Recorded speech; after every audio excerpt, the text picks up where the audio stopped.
The following is a special presentation of Tony Kurre Radio. Tony Kurre here along with my good friend Mark Ingram, the UAB Athletic Director. It's called the UAB Director's Chair. We check in and find out what's going on in the great world of UAB athletics every single week. Marcus, how you doing, brother? Everything good? Yeah, I'm excellent, man. How you doing today?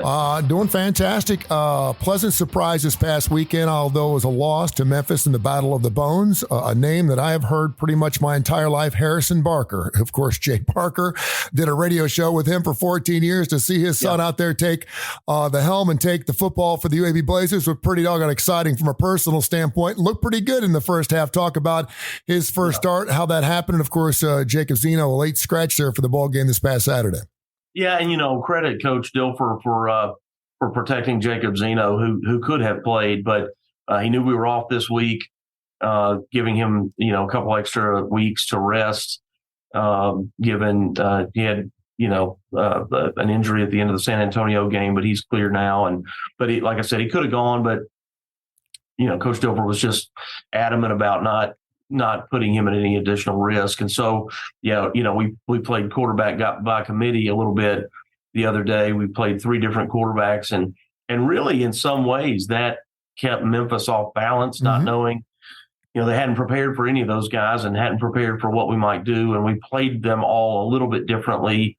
And Harrison, who threw that first touchdown, he did. He looked great. And he's a really smart football player. Does that surprise you to know that, given his dad's history? Probably not. So he's a really smart player, local guy, as you know, Spain Park kid. And I was thrilled to see he's a terrific young man and did not play football at all last year. I mean, he had come to us, he had walked on our team. Then last year told the staff he wanted to be a coach. And so he never suited up at all. And then when we hired Coach Dilfer, he wanted to come back and play and get back on the field. And so there he is. There he is. Yeah. He's in the game and he's playing and playing well. So really happy for him. And anyway, it was an interesting thing. And like I said, we played all three quarterbacks in a different way and kept them off balance. Bottom line is I don't care who you're playing. You can't turn it over four times. Yeah. You can't turn it over. I don't care who you're playing. You're going to play, Hiawassee High School. You can't turn it over four times. Yep, and they did, and obviously that showed in the second half. Big time. UAB, of course, guys, has the bye week this week. Then they're back home against FAU, Navy on the road, then, of course, Temple back at home, and then UNT to finish out the season. Obviously not the season you were hoping for, 2-6 at this point. But I did want to bring something up, and I don't think people realize this is a really, really young football team. Just talk about a little bit about that. I mean, how many freshmen you got playing? Yeah, and it's just, it's amazing how young this football team is right now. Yeah, he's playing like 13 freshmen, and I think there's three others that are rotating in, and there's another one that I know that as of the end of the game the other day is going to start probably getting 25 snaps a game. So he's playing a lot of young guys. Got a lot like the majority of his quote veterans are redshirt sophomores. Yeah. Now the defensive side has got a bunch of seniors, juniors or seniors that are in the mix. But otherwise, he's playing a lot of young guys, and Ted Feely is our media relations guy. And I asked him the other day, I wasn't sure he was trying to be funny. And he said, do you know that the opponents we've played have a record, the FBS opponents that we've played have a record that's 35-15 combined? Wow. And I said, no, I didn't know that. And I said, is that supposed to be good? I don't know. Are you trying to make me feel better or worse? I don't know. And he's like, no, I'm just telling you, they're really good, whatever. But, to say, is it the season we hope for? I mean, look, I'm hopeful that we go undefeated every year. So when we're not, I'm already disappointed. I'm not terribly surprised given, the challenge of the opponents that we've played so far. But I'm also incredibly optimistic because I've watched us improve every week and I know what we have ahead. So and I'm not saying we're going to go undefeated, but I do know that we can. Mm-hmm. So, the first task obviously is beating Florida Atlantic. We gotta, buckle down and minimize mistakes, starting with turnovers. And if we minimize our mistakes, I know we can beat them, and just one at a time here. And if we could do that, we're bowl eligible again in a much tougher league and much tougher out of conference schedule too. And I would consider that a huge victory for us and really positive. So, one game at a time, right? Yep, absolutely. info@TonyCurryRadio.net. info@TonyCurryRadio.net. We have an email here from John in Homewood. We'll get to that in just a second. I did want to ask you about this situation in Michigan. They seem that they've been in trouble since this past summer. And Connor Stallions, who is a UM staffer, evidently bought tickets to, he bought 35 tickets to 17 different games at the end of the 2022-2023 season as Michigan went to the playoffs. And they're looking at some type of sign stealing situation with UM. I wanted to get your thoughts on exactly that. With technology now, we can go back to the Houston Astros with banging the trash can lid. We can go back to people putting weights inside their wally fish and the walleye fishing scandal. I mean, there's been cheating, and they say if you ain't cheating, you ain't trying. Would you talk a little bit about that? Is that something that is you look at? What's the relevancy of that? To me as a fan, it doesn't seem like it's because everyone's got their phone up, everyone's videotaping everything at college football games. But to use that as far as in a steal signing situation, is it that big of a deal? Well, yeah, I think it is. And, integrity is important, and it's important as it relates to the game and everything that we do as it relates to all of our rules. And that's what we're designed for is to maintain the integrity of the game and follow the rules. It's not that complicated. You follow the rules no matter what those rules are. And so, yeah, I think it's important. You'll see from time to time different staffs hold up these large signs, or they look like cloth sheets between two sticks. Yep. They'll hold those up and block the signals from the press box.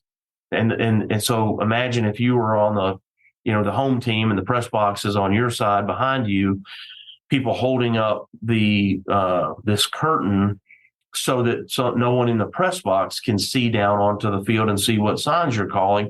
And that's because for whatever reason, they believe people have done it or have a tendency to do it, or it's been done to them by somebody before and they don't want it to happen again.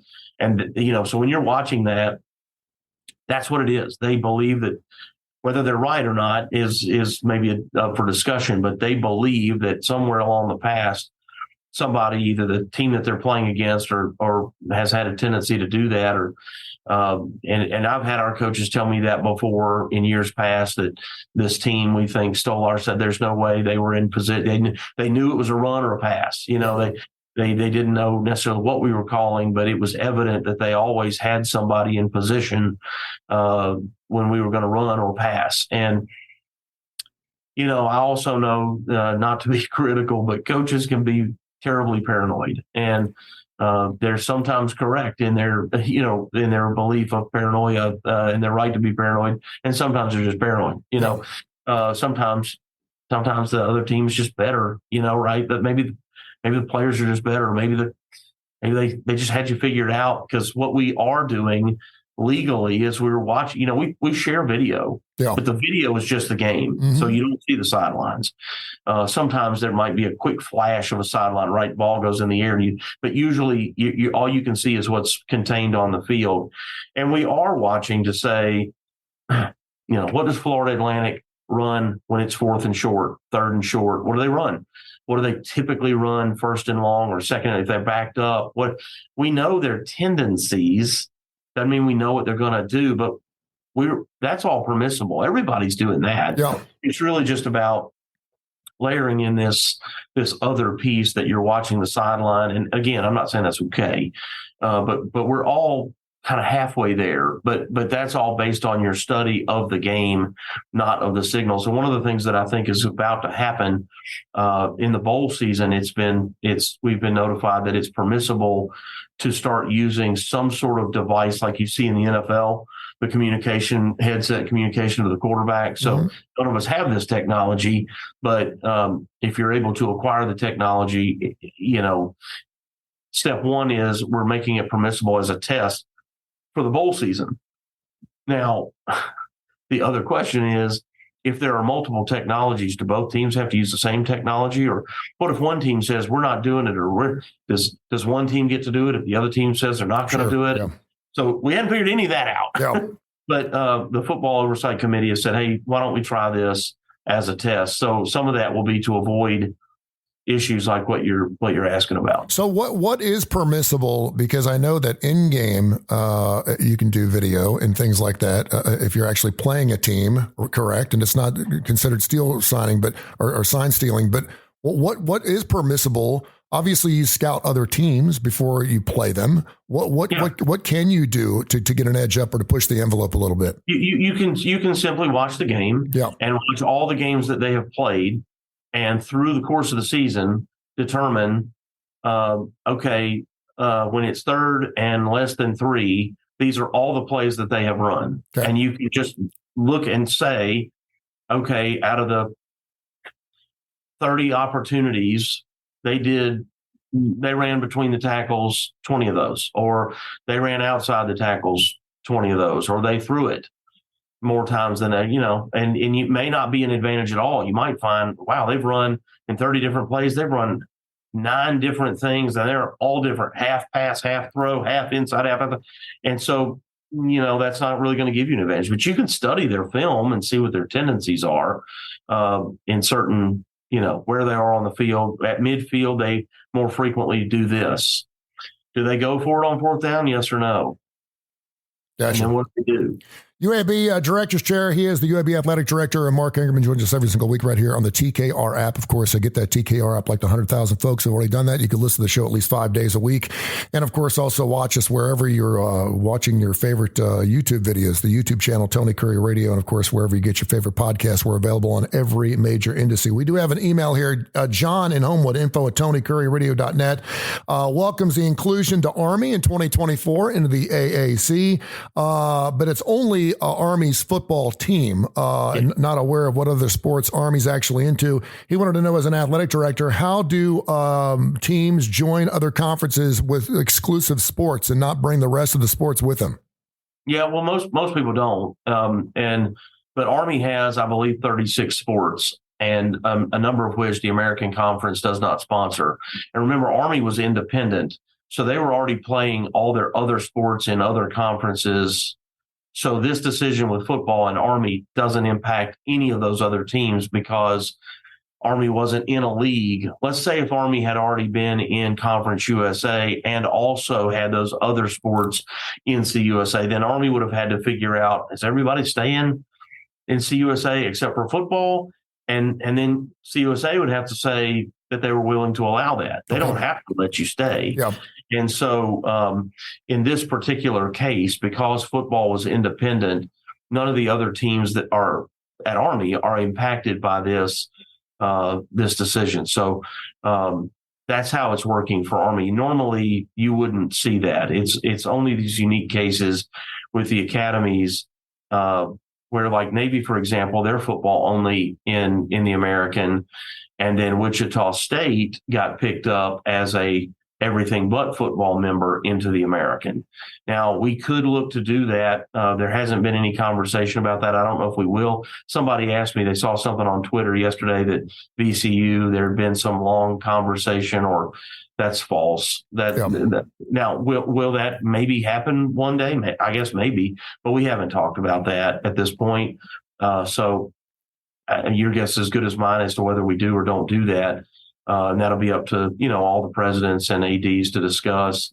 And I would imagine we would discuss it, even just to say, do we want to go after someone, whether it's ECU or somebody from Idaho? I don't know. But yeah.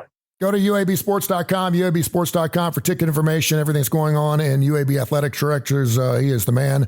Mark Ingram joins us right here on TKR for the UAB Directors Chair every single week. Let's talk a little music here. No classic rock, but I'm going to talk some Taylor Swift. Have you seen the new movie?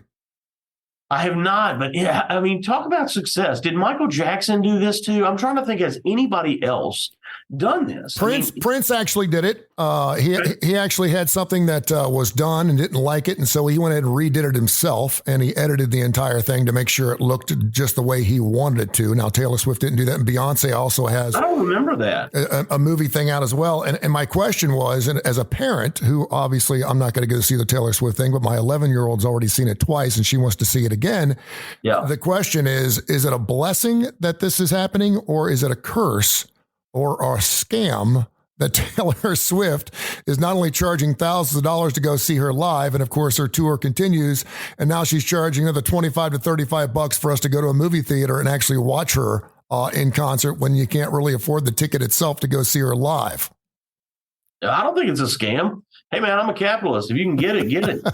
I mean, what's wrong with that? You don't have to go. Well, as the parent who can't afford a $500 ticket, I guess it's a blessing because at least they get to go dance in a movie theater somewhere. But at the same time, I feel like I'm being taken a little bit here. You're being taken by your daughter. You're not being taken by Taylor Swift. That is true. That's between you and your daughter, man. Leave Tay-Tay alone. Leave her out of this. She's Her show is awesome. I took my daughter, one of my girls, my older daughter. I mean, it's been 5 years ago, probably. We went over to Atlanta and saw her at Mercedes-Benz. She did like 3 straight nights. And I'm telling you, it was sold out every single night. The show was incredible. This young woman is writing her own music, producing her own music. She performs, she plays instruments, she does the choreography. I mean, she's really remarkable. Whether, her style of music is yours or not, like, it's really incredible that she's doing all that herself.